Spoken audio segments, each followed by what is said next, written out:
Hi friends, good afternoon. Welcome back to our channel smart Gautami.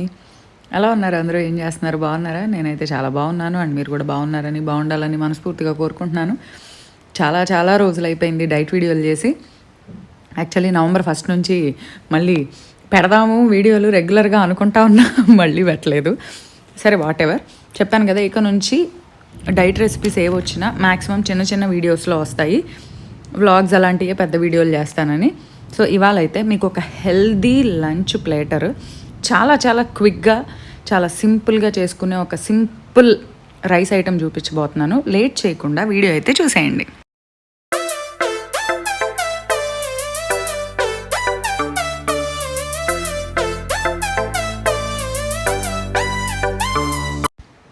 So నేనైతే ఈ rice ఐటెంకి brown rice తీసుకున్నా. నేను మీతో వీడియో వాయిస్ చెప్తుంటే మాకు వర్షం పడతా ఉరుముతుంది బయట. సో ఆ ఉరుములు కూడా క్యాచ్ అవుతున్నాయి. సో నేనైతే బ్రౌన్ రైస్ తీసుకున్నా. ఇప్పుడు నేను చేసే ఈ రైస్ క్వాంటిటీ వచ్చి ఇద్దరికి వస్తుంది. ఎందుకంటే మామూలుగా మనం రైస్ తినేదానికి, ఇట్లా వండుకొని తినేదానికి క్వాంటిటీలో తేడా ఉంటుంది. అండ్ డైట్లో ఎప్పుడైనా సరే పోర్షన్ సైజ్ చాలా ఇంపార్టెంట్. చిన్న మీల్స్ ఎక్కువ సార్లు తీసుకుంటూ ఉంటాం, అంటే కొద్ది షార్ట్ గ్యాప్స్తో. మరి 4 గంటలు 5 గంటలు కాకుండా ఇంటర్మీడియట్ చేసినా కూడా మనం తినే 8 hours పీరియడ్లో 2 గంటలకి ఏదో ఒక మీల్ ఉండేలాగా చూసుకుంటా నేనైతే. ఇదైతే బ్రౌన్ రైస్తో చేస్తాను. ఒక చిన్న గ్లాస్ బ్రౌన్ రైస్ తీసుకున్నా. సో అదే గ్లాస్తో వాటర్ మెజర్ చేసుకుంటాం.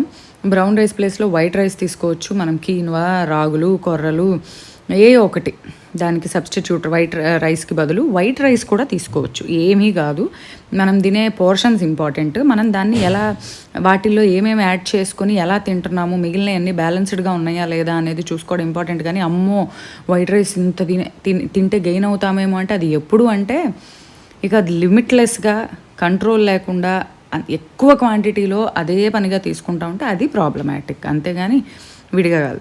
సో నేనైతే ఇందులో కొద్దిగా బ్రోకలీ, కొంచెం ఒక 5-6 మష్రూమ్స్, ఒక చిన్న ఉల్లిపాయ, కొంచెం క్యాప్సికమ్, కొంచెం క్యారెట్, లైట్గా సాల్ట్ వేసాను. ఇందులో వచ్చేసి ఆకుకూరలు కూడా వేసుకోవచ్చు. ఇంకో రెసిపీ కూడా చూపిస్తాను రైస్తోనే, ఇట్లానే వేరేది. మీ దగ్గర బ్రోకలీ లేకపోతే కాలీఫ్లవర్ వేసుకోవచ్చు, బీన్స్ వేసుకోవచ్చు, క్యాబేజ్ వేసుకోవచ్చు.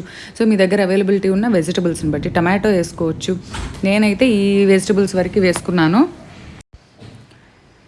లైట్గా కొద్దిగా కొత్తిమీర ఉంటే, పాలకూర లేదా గుప్పెడు మెంతికూర అది కూడా వేసుకోవచ్చు. జస్ట్ సింపుల్ బ్రౌన్ రైస్ కాబట్టి 1కి 2.5 చొప్పున వాటర్ పోసుకున్నా. మనం వెజిటబుల్స్కి ఏమాత్రం నీళ్లు పోయే అవసరం లేదు. మనం వేసిన రైస్ కోసం వేసిన నీళ్లు చాలు, అవే సరిపోతాయి. ఉప్పు కూడా వేసాం కదా, చక్కగా అందులోంచి వెజిటబుల్స్లోంచి వచ్చిన వాటర్తోనే అది ఉడుకుతుంది. అంతే, సింపుల్గా కుక్కర్ పెట్టేసుకొని మినిమం 5 విజిల్స్.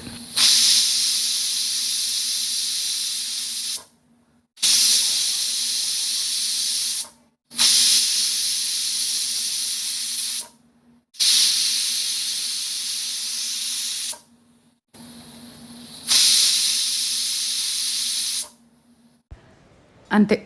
అంటే చాలామందికి డైట్లో రైస్ తింటే వెయిట్ గెయిన్ అయిపోతామేమో, అమ్మో ఇంత చేసి వెయిట్ పెరిగిపోతామేమో అని భయం ఉంటుంది. కానీ అన్నం మానలేని సిచ్యువేషన్లో ఉంటారు. అన్నం తింటేనే కడుపులో ఏదో ఫుడ్ తిన్న ఫీలింగ్, ఆకలి తీరిన ఫీలింగ్ ఉన్నవాళ్ళు చాలామంది ఉంటారు. సో అలాంటి వాళ్ళకి ఇలాంటి రైస్ ఐటమ్స్ చాలా బెనిఫిషియల్. చూసారు కదా, 5 విజిల్స్ వచ్చాయి. 5 విజిల్స్ వచ్చాక తీస్తే, బియ్యం వచ్చేసి బ్రౌన్ రైస్ కాబట్టి మినిమం 2 గంటలు నానబెట్టుకోవాలి. అదే వైట్ రైస్తోనో వేరే వాటితో చేస్తుంటే అసలు నానబెట్టుకోవాల్సిన పనే లేదు. సో దాన్ని చూసారు కదా, వేడి అన్నం చక్కగా ఒక 200 to 250, ఒక 200 grams వస్తుందేమో క్వాంటిటీ అంతా. అది చిన్న కీరాలో ఒక కీర. ఇది చేసిన రోజు నేను ఇంట్లో పప్పుచారు చేశాను అనమాట. పప్పుచారు, రోటి పచ్చడి అండ్ చేమ దుంపలు ప్యాన్ ఫ్రై చేశాను అనమాట.